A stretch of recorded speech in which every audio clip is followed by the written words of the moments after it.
Hello, this is Penelope Whiteley from Aging Disgracefully, and today is the 14th of March, and I have no idea where the time is going. Almost halfway through the year.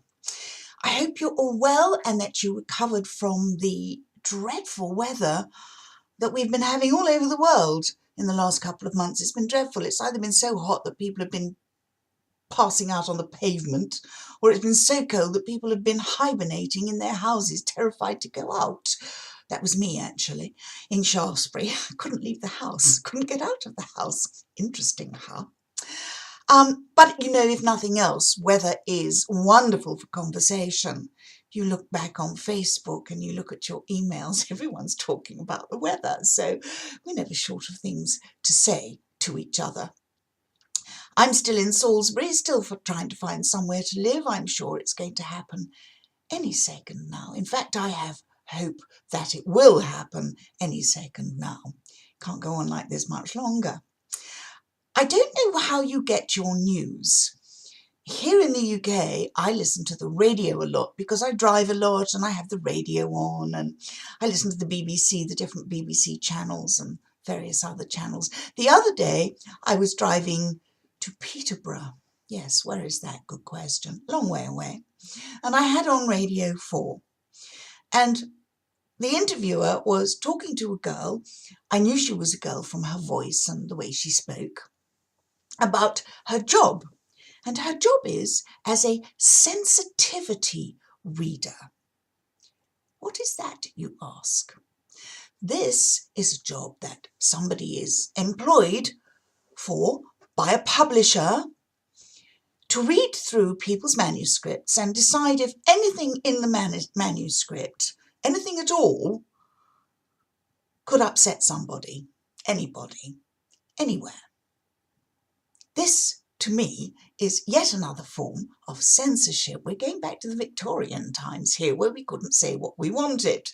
And we certainly can't say what we want nowadays, not even in our books, apparently. The young girl was asked her qualifications for this particular position, and her answer was, oh, well, I'm young, I'm black, and I'm African American. So if you have those three particular qualities, you can get a job as a sensitivity reader. And you have to ask, what would have happened if there had been sensitivity readers when books like Pride and Prejudice and even Roots were written? And certainly today, you have to ask, why are these books not banned? Because Pride and Prejudice is about young girls getting married and the money they bring into the family and the importance of every girl in the family being married. And that's very politically incorrect nowadays. And of course, Roots is all about black people being enforced as slaves and being brought to America and various other countries, and their liberty being removed and the torture and the punishment and all those dreadful things. Would that be banned now because a lot of people would find such language and such a story insensitive? How high on the sensitivity scale does that go? War and Peace. So you think of all the great novels in the world. I mean, they'd probably all be banned today if somebody had a chance. Will there be a burning of the books, I ask myself, and that's really scary. So you can tell I'm really quite upset about this. We're losing our language. People have no idea how to use tenses now, which I find fascinating. You listen to what people say, you think, what? I don't understand that. Because, of course, they haven't used any tense. Are they not taught in schools? Seriously. We've reached a stage at which we can't say anything. We can't do anything because we're going to offend somebody somewhere. And it's just become ridiculous. I think it's time to say enough is enough. You remember the old adage, sticks and stones may break my bones, but words will never hurt me? Well, let's go back to that one. Let's not take this next form of censorship and run with it. Let's say, no, sorry, you will not censor our books. We want to read what we want to read. I mean, even the internet is censored up to a certain point. We have to account for artistic license. We can't just say, oh no, we don't want that because we find it offensive. Get over it. Build a bridge. Move on. What do you think? Do you think a sensitivity reader is appropriate or necessary? Or are most of us able to read a book and enjoy what we read without going out and doing something like murdering people or whatever it is they think is going to happen, or without being upset because someone called another person an old person? I think we're old enough, and I think most of us have enough common sense to understand that this is just sheer, unadulterated stupidity on an unparalleled level. Oh, you can tell I'm really upset, can't you? Anyway, another thing I wanted to share with you this week was I discovered eyebrow wigs. Yes, there is a video for you to see. Eyebrow wigs. I think, again, we need to get a grip.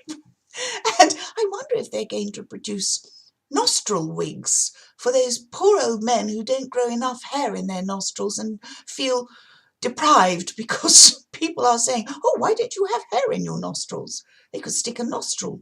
They could stick a hair wig in their nostril. That's an attractive thought. I think too, another thing that I found fascinating this week was Meghan Markle saying that women need to be empowered to use their voice. And I applaud her in the position she's in for speaking up like this. However, I disagree with her slightly. We already have a voice, and we don't need to be empowered by other people to use it. We need to get over ourselves. We need to stop worrying about what other people may think and stand up and say what we want to say. If we actually want to say something that we feel is important, we may not. But we do have a voice. We just have to learn to use it. This week, we have posted a blog by Leanne Watson, who is a finance guru, something I'm not. And it's all about making your money work for you. And there will be a lot more from her in the future. In this week's letter for you, I have included a couple of blogs actually on the subject of dancing, because it is a fact that dancing helps you age younger. And it's wonderful for people who, like me, have poor coordination. It really forces your brain to work. In fact, sometimes I go to a dance class and I come out with a headache because I'm trying to put everything together. I have a cousin who is 60-something, 64, 65, and she's just started classical ballet lessons, which is brilliant. So you're never too old to start dancing, social dancing, any type of dancing. My personal favourite is Spanish dancing, and the words absolutely left me. Anyway, come to me later, you know what I mean. Because that type of dancing is down, it's not up. You're not trying to put yourself up on the tippy toes all the time. So that works for me. I feel more stable with that type of dancing. And of course, dancing develops your muscles and does improve your stability. And those of us who are in the 70 bracket need to improve our stability, especially if we've had a glass of wine. On that note, I am going to leave you all and say have a really fabulous week. And yes, I will be back next week.